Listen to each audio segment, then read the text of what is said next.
Yang penting, kamu mau dulu. Yesus sanggup merubah hatimu menjadi baru. Dunia begitu muram dan putus asa dalam asuhan neraka. Vonis kematian ditulis besar-besar pada tembok dunia. Kacau balau, porak-poranda, kesakitan, wabah, bencana. Setan merencanakan kejahatan dan kehancuran. Kesombongan manusia merasa seperti dewa-dewa telah runtuh, nyalinya tinggal separuh.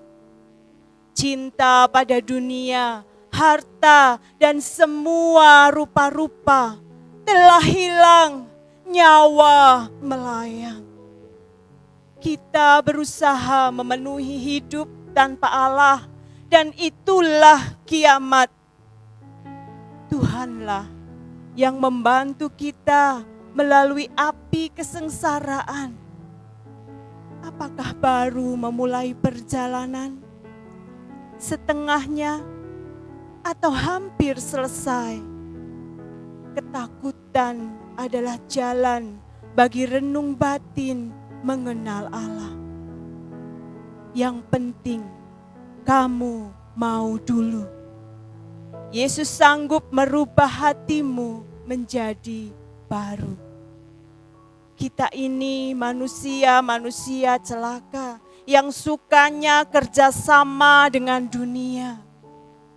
Kitalah yang ikut berdiri di sisi Kalvari, menganiaya, menghujat, meludahi, memukuli, dan menjatuhi Yesus dengan hukuman mati.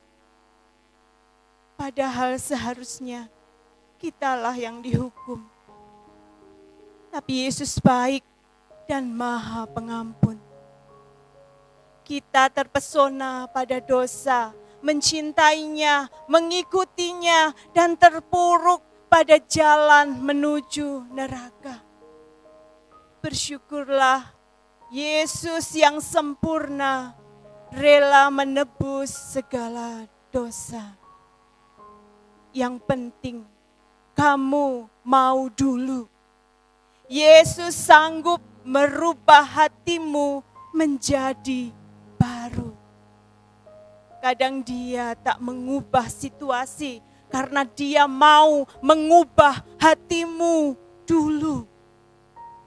Titik berangkat hidup kita adalah optimisme dan pengharapan. Memang semua di luar batas kemampuan. Ada rasa cemas dan was-was.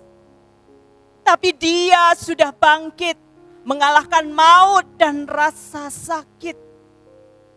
Dia kirim damai, bukan sekedar keberuntungan atau nasib baik. Dia kirim penolong yang mampu menjawab jauh lebih banyak dari yang bisa kita doakan dan pikirkan. Yang penting kamu mau dulu. Yesus sanggup mengubah hatimu menjadi baru. Yesuslah pemberi rasa indah pada hati, membentuk yang remuk, menata yang terluka, menyembuhkan yang sakit, mendengar yang menjerit. Yesuslah yang sanggup mengubah hati. Dia masuk bagaikan aliran cahaya, aliran damai, dan aliran cinta. Ya Tuhan, kami mau Engkau mengubah hati kami menjadi baru. Selamat pagi Bapak Ibu dan saudara terkasih dalam Tuhan. Kesempatan di mana kita berkumpul kembali di rumah kita masing-masing untuk bersama-sama memuji, menyembah, mengagungkan dan memuliakan nama Tuhan.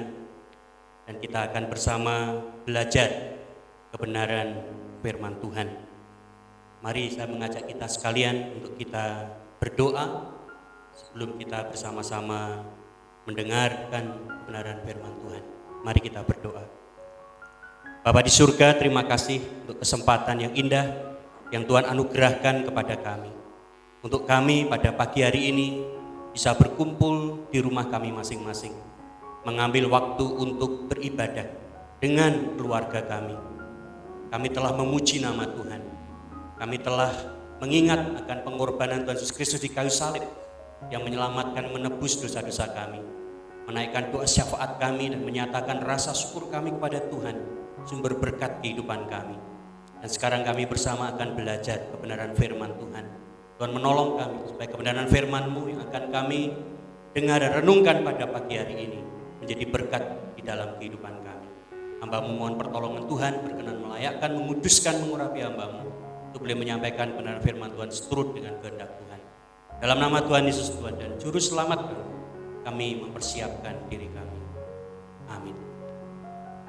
Bapak Ibu Saudara yang terkasih dalam Tuhan, masih dalam suasana peringatan kebangkitan Tuhan kita Yesus Kristus. Pada pagi hari ini, saya mengajak kita semuanya belajar dari kehidupan seorang wanita yang muncul sebanyak 14 kali di dalam Injil, yaitu Maria Magdalena. Siapa Maria Magdalena ini? Maria Magdalena berasal dari kota Magadan, juga dikenal sebagai kota Magdala, terletak di tepi barat laut Danau Galilea, kurang lebih 5 km dari kota yang terkenal yaitu Kapernaum. Kota Magadan merupakan kota industri yang sedang berkembang. Dan di tempat itulah Maria Magdalena lahir, bertumbuh, dan dibesarkan. Bapak Ibu sudah terkasih dalam Tuhan, bagaimana kehidupan daripada Maria Magdalena ini? Saya mengajak kita sekalian untuk belajar 4 kata kunci dari kehidupan Maria Magdalena. Kata kunci yang pertama dari kehidupan Maria Magdalena adalah gelap. Gelap. Kehidupan Maria Magdalena sebelum bertemu dengan Tuhan Yesus adalah gelap. Patut dikasihani dan tidak berpengharapan. Mengapa demikian? Karena hidup Maria Magdalena ini dikuasai oleh setan. Ada 7 setan, ada 7 roh jahat yang menguasai diri Maria Magdalena. Sebagaimana yang dicantumkan dalam Markus 16 ayat yang ke-9. Setelah Yesus bangkit pagi-pagi pada hari pertama minggu itu, ia mula-mula menampakkan dirinya kepada Maria Magdalena. Daripadanya Yesus pernah mengusir 7 setan. Sebelum pertemuannya dengan Tuhan Yesus, Maria Magdalena ini adalah seorang perempuan yang patut dikasihani. Ia baru mengerti betapa dahulu ia patut dikasihani ketika dia melihat orang-orang lain yang dirasuk setan. Mereka tidak lagi pantas hidup di tengah-tengah masyarakat umum. Mereka lebih mirip binatang daripada manusia. Mereka hidup berkeliaran di gua-gua orang-orang gila yang wajahnya tidak karuan dan matanya liar. Mereka diciptakan Allah tetapi dikuasai oleh iblis.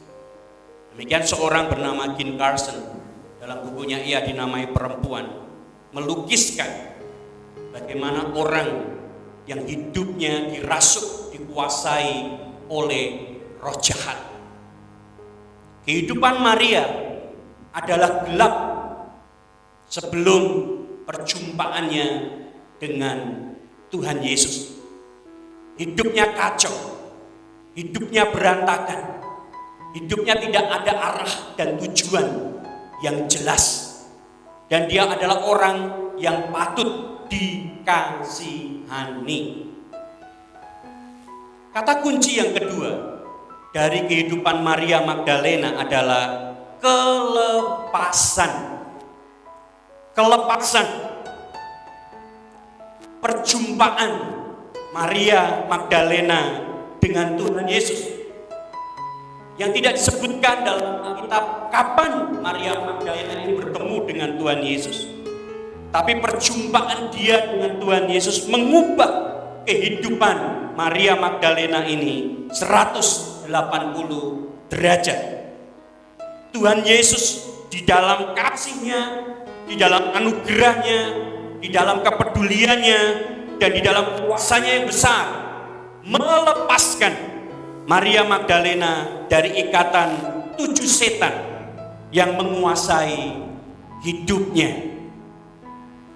Dan setelah Tuhan Yesus memerintahkan ke-7 roh jahat keluar dari hidup Maria, segala sesuatu dalam hidup Maria Magdalena berubah. Rohnya yang terbelenggu telah dilepaskan. Kaki tangannya yang kaku menjadi lemas kembali. Tatapan matanya menjadi teduh seperti permukaan danau di hari yang tenang. Sebagaimana Kim Carson dalam buku Ia Dinamai Perempuan melukiskan keadaan Maria Magdalena setelah perjumpaannya dengan Tuhan Yesus. Dia mengalami kelepasan dari ikatan, dari belenggu roh jahat yang menguasai hidupnya. Karena Tuhan Yesus di dalam kasih, kepedulian, anugerah, dan kuasanya melepaskan Maria Magdalena. Dan kata kunci yang ketiga dari kehidupan Maria Magdalena adalah ciptaan baru. Ciptaan baru. Setelah dia dilepaskan dari ikatan 7 roh jahat oleh Yesus, Maria Magdalena menjadi ciptaan baru.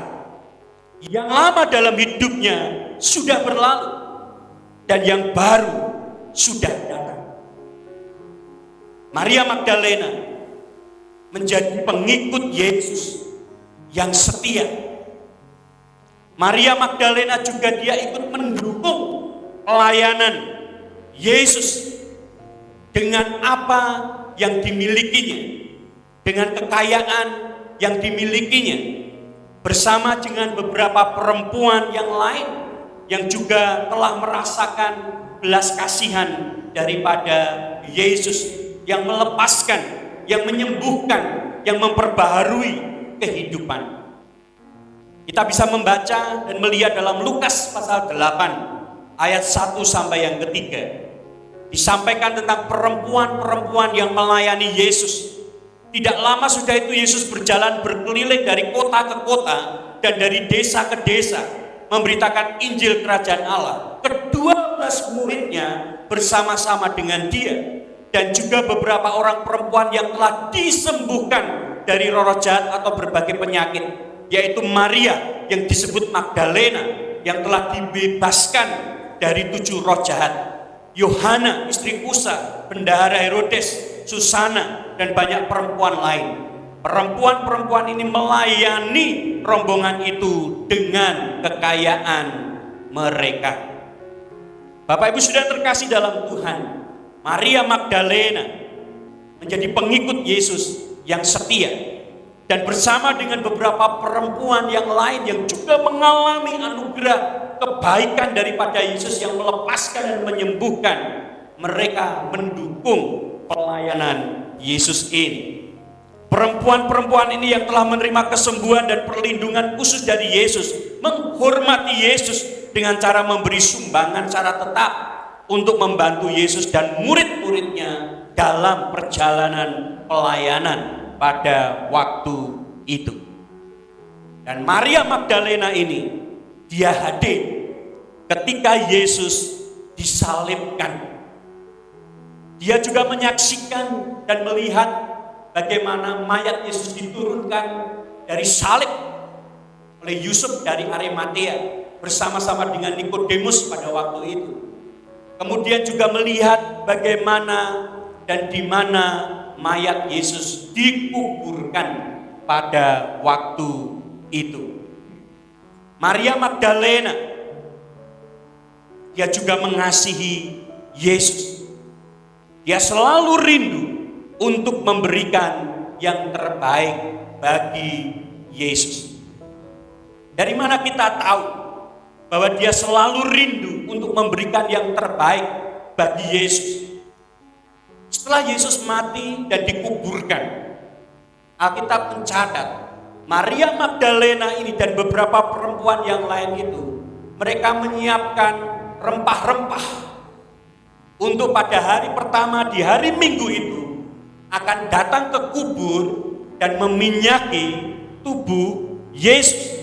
Bagaimana dicatat dalam Lukas 24 ayat 1. Maria Magdalena bersama beberapa perempuan yang lain itu datang ke kubur Yesus membawa rempah-rempah dan bersama juga dengan beberapa perempuan yang lain. Dia menjadi ciptaan baru. Hidupnya dipersembahkan untuk Kristus yang telah melepaskan dia, yang telah mengasihi dia dan menganugerahkan kehidupan yang baru di dalam kehidupannya. Menjadi pribadi yang setia sampai akhir.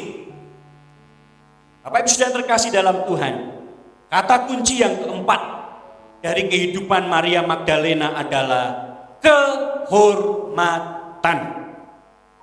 Kehormatan. Apa yang saya maksudkan dengan kehormatan di sini? Dalam Markus pasal 16 ayat 9 yang tadi sudah saya bacakan untuk kita. Setelah Yesus bangkit pagi-pagi pada hari pertama minggu itu, dia mula-mula menampakkan dirinya kepada Maria Magdalena. Tuhan Yesus yang telah bangkit pertama kali dia menampakkan dirinya kepada Maria Magdalena. Ini merupakan sebuah kehormatan. Ini merupakan sebuah hak istimewa yang Maria Magdalena alami pada waktu itu. Kehormatan ini tidak disediakan bagi Yohanes, sahabat Yesus yang paling akrab, atau kepada Petrus, muridnya yang paling menonjol. Bahkan juga Ibu Yesus sekalipun tidak diberi hak istimewa ini. Hak ini untuk melihat dan berjumpa dengan Yesus yang bangkit disediakan, diberikan bagi Maria Magdalena. Dan Maria Magdalena pada waktu itu diperintahkan oleh Yesus untuk menyampaikan berita kebangkitan Tuhan Yesus kepada Petrus dan kepada murid-muridnya yang lain. Kemudian dia berlari, dia menjumpai Petrus dan murid-murid yang lain yang waktu itu sedang bersedih, sedang berduka. Dan Maria Magdalena menyampaikan, aku sudah melihat Tuhan. Dan Tuhan menyampaikan berita ini kepadaku. Tapi para murid pada waktu itu, mereka tidak percaya dengan apa yang disampaikan oleh Maria Magdalena. Dan pada satu titik nanti Tuhan Yesus sendiri langsung menjumpai para murid dan juga mencela kedegilan, ketidakpercayaan mereka atas kebangkitan Tuhan Yesus Kristus. Ini 4 kata kunci dari kehidupan Maria Magdalena. Gelap, kelepasan, ciptaan baru, dan kehormatan. Bapak Ibu Saudara yang terkasih dalam Tuhan, dari perenungan dan pembelajaran kita atas kehidupan Maria Magdalena ini, saya mengajak kita semuanya untuk bersama-sama merenungkan. Yang pertama,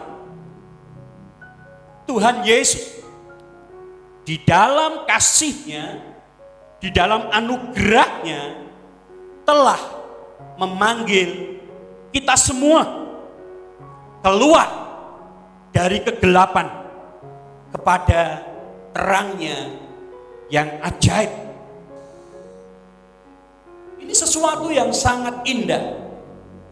Karena betapapun jahatnya, betapapun gelap, kotor, kacau hidup kita di masa yang lalu, Yesus telah melepaskan kita dan menjadikan kita ciptaan baru. Bahkan juga memberikan kepada kita hak istimewa untuk kita menjadi anak-anaknya. Jadi kalau kita mengerti dan menyadari betapa besarnya kasih dan anugerah Yesus yang telah melepaskan hidup kita dari kegelapan dan membawa kita kepada terangnya yang ajaib, marilah kita tidak lagi hidup di dalam dosa. Marilah kita tidak lagi hidup di dalam kegelapan, tetapi hidup kita bersinar dan memuliakan Tuhan kita Yesus Kristus. Perenungan yang kedua, apa yang sudah kita lakukan dan apa yang akan kita lakukan untuk membalas kasih Yesus, anugerah Yesus yang telah membawa kita keluar dari kegelapan kepada terangnya yang ajaib. Pastilah dengan kita sudah belajar dari Maria Magdalena, kita bisa membalas semua kebaikan dan anugerah Kristus dalam hidup kita dengan menjadi pengikut Yesus yang sungguh-sungguh mengasihi Dia dan setia kepada Yesus sampai akhir kehidupan kita. Kita tidak akan tergoyahkan, kita tidak akan digoncangkan, kita tidak akan dikalahkan oleh situasi, kondisi, masalah, pergumulan, atau kesesakan apapun. Tetapi kita tetap memiliki kasih dan kesetiaan kepada Kristus. Kita juga bisa membalas kasih Yesus, anugerah Yesus, dengan selalu memberikan yang terbaik kepada Yesus dengan apa yang ada dalam diri kita, dengan apa yang kita bisa lakukan. Berikanlah selalu yang terbaik bagi Yesus, dan kita bisa membalas kasih-Nya, anugerah-Nya Tuhan kita Yesus Kristus sebagaimana Maria Magdalena dengan menjadi saksi Yesus, menceritakan apa yang telah Yesus perbuat bagi kita, bagaimana Dia telah mengasihi kita semuanya, bagaimana Dia telah melepaskan kita dari kegelapan, dari kehidupan kita yang berdosa, dari kehidupan kita yang tidak berpengharapan, tetapi kita menikmati anugerah-Nya yang memperbaharui dan memulihkan kehidupan kita. Alkitab tidak menyebutkan bagaimana akhir kehidupan Maria Magdalena, tetapi Alkitab mencatat sebanyak 14 kali untuk menunjukkan belas kasihan, anugerah, dan kuasa Yesus yang sanggup untuk mengubahkan kehidupan dan menjadikan manusia baru. Bapak Ibu Saudara terkasih dalam Tuhan Yesus, kiranya Tuhan kita yang telah mati karena dosa kita, yang telah dikuburkan dan telah dibangkitkan, memberkati kita semuanya dan membawa kita untuk menjadi murid-muridnya yang setia, yang mengasihi, yang memberikan yang terbaik, dan menceritakan kasih-Nya, kedahsyatannya bagi orang-orang yang ada di sekeliling kita sekalian. Nanti kita akan mendengarkan pujian yang mengingatkan bagaimana hidup ini adalah anugerah daripada Tuhan. Kita ada sebagaimana kita ada hingga saat ini semua karena anugerah Tuhan. Dan kita minta Tuhan terus memegang kehidupan kita. Karena kita tidak bisa hidup di luar Dia. Dan Dia adalah alasan untuk kita itu hidup.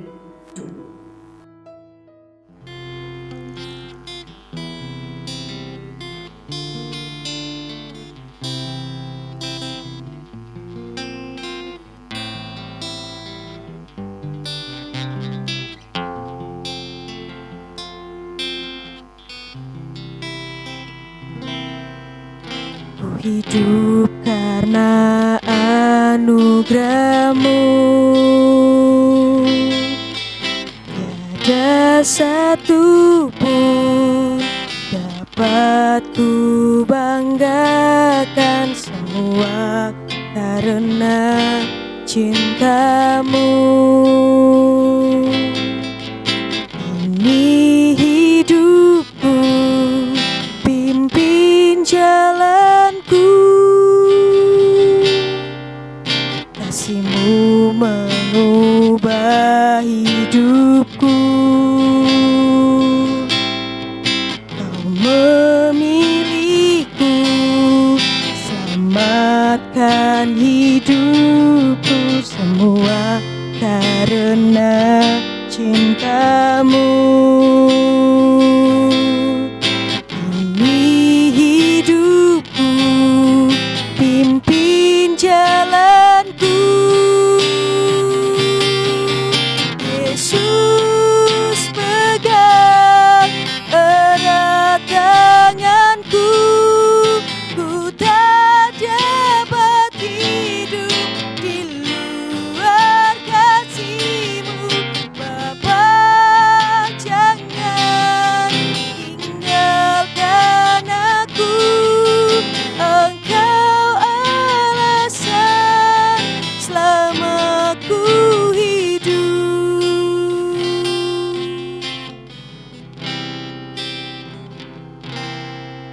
Ku hidup karena anugerah-Mu.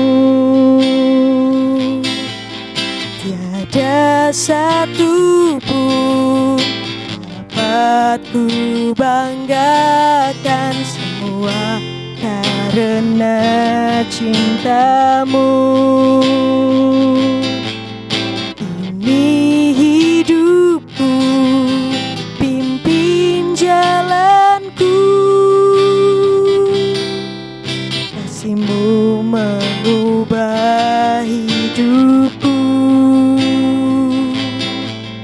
Kau memilihku, selamatkan hidupku, semua karena cinta-Mu.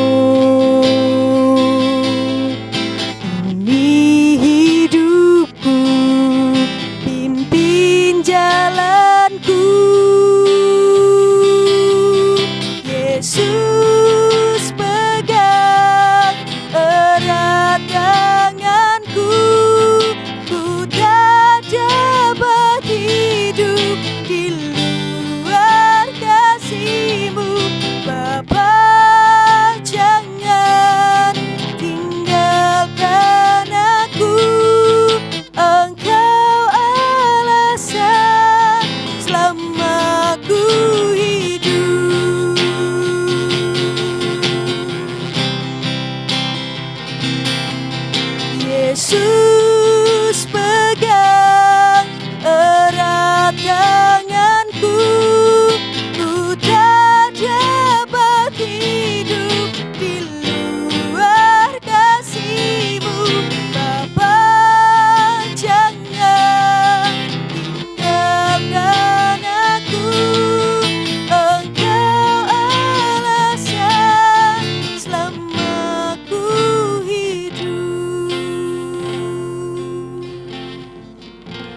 surga, hamba-Mu telah selesai menyampaikan kebenaran firman-Mu dengan semua keterbatasan yang ada dalam diri hamba, mengajak saudara hamba-Mu yang sedang berkumpul beribadah di rumah masing-masing di pagi hari ini untuk belajar dari pengalaman hidup Maria Magdalena, seorang yang mengalami kasih, anugerah, kuasa daripada Tuhan Yesus Kristus yang melepaskan dia dari kegelapan kepada hidup yang penuh dengan harapan.